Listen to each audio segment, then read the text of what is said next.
Let this be the first indication for both you and me. This relationship is not something that will sustain itself. You have to actively maintain the relationship. Love between husband and wife is not something that continues on its own. It needs to be nurtured, cared for, and developed. It is something to which you must return repeatedly. You cannot assume it simply exists, can dry up and fade away. The idea that emotional hurts are automatically forgiven or that feelings of pain resolve themselves is incorrect. Pain does not disappear on its own. You must work to remove it, you must fix it. This requires an active role. Sometimes people live under the same roof for years, speaking to each other superficially. Conversations like, "How was dinner? How was work? How are you feeling? I am going to watch TV now," become routine. Years pass without any meaningful dialogue. They have built no real relationship. The only thing they share is the roof over their heads. This should not be the case for men, especially. Being active in maintaining a relationship is difficult for men because we naturally speak less.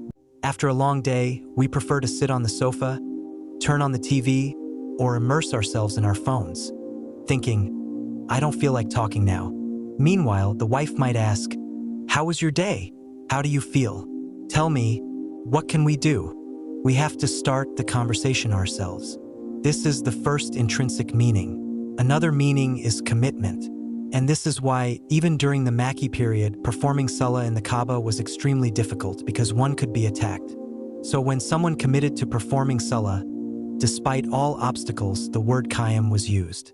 Similarly, the companions who hid in the cave were terrified to testify in front of the whole community because they could be killed for declaring that there is only one God, while everyone else worshipped many. But, as the scholars of Tafsir have noted, it meant to be resolute, a firm commitment. Men must be committed to their relationships. And this is precisely why I chose this topic. I will briefly mention these meanings and then move to the main point I want to convey. Another meaning of Yawm is steadiness, which forms the basis of the word Qawwam. Qawwam refers to something that supports, like a pillar holding a structure together. Furniture can move, walls can shake, but pillars cannot. We must be unwavering for our families and women. We cannot be indecisive. Yesterday you said one thing, today another. You cannot be inconsistent. You must remain steadfast. This is another meaning of Qawwam. And finally, my favorite meaning, it relates to value, qima. It is not food, but the concept of worth. For a man to be Qawwam means he must show his wife her value, appreciate her, acknowledge her, and let her know how beautiful and precious she is. Many men do the opposite. They demean their wives, calling them fat, ugly, inferior, or unintelligent, constantly belittling them. But Qawwam means giving value, not taking it away. When a woman feels worthless, ugly, or foolish in her husband's presence, he is failing as a Qawwam. I want to place this in a specific context, being a good husband. And incidentally, the verse in the Quran is not just about husbands, it applies to women as well. This is a broader principle. In marital relationships, it is specified more directly. I chose this topic for a khutbah because in my recent travels to several countries, especially across the US and parts of Europe, I spoke to many people. Many women told me that their husbands were good men, but the extended families mistreated them. The husband would say, "I cannot do anything. They are my parents. What do you want me to do?" Here, two boundaries have been crossed. On one side, as a husband, you have a responsibility to your wife. You have taken her from her father's protection. He was her wali, and your duty is to ensure her safety, happiness, and protection from all forms of abuse, physical, mental, and spiritual. When you sign the nikah, this responsibility transferred to you, and you must protect her even more than her father would. You should be her shield. At the same time, you remain a son to your parents, and Islam teaches that you cannot speak disrespectfully to them. So you must bear this dual responsibility. You draw a boundary. I will protect my wife. You may insult me, but you shall not touch her. She is your responsibility now and not theirs. When a new daughter joins a family after marriage, comments and criticisms from in-laws often begin within weeks. She cannot cook properly. She uses too much salt. She is lazy. She is unclean. The relationship between the wife and her in-laws must be founded on mutual respect.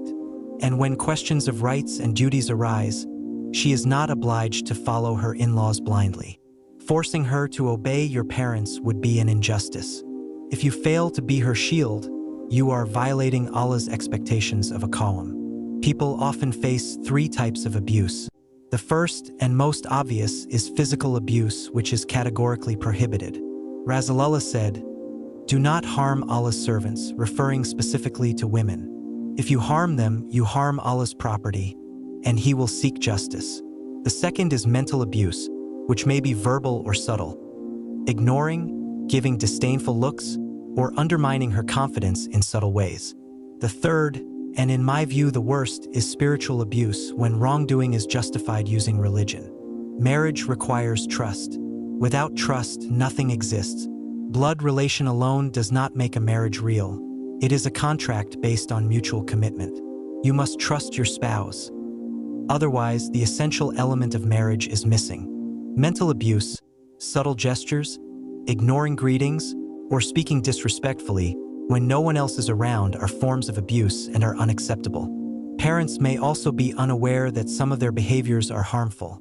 They come from their upbringing. But as a husband, you must always be the voice of justice. You may never side with your parents against your wife in matters of rights. You may have to stand against your own parents if they are wrong. And when it comes to abuse, even if it involves your parents, you must intervene.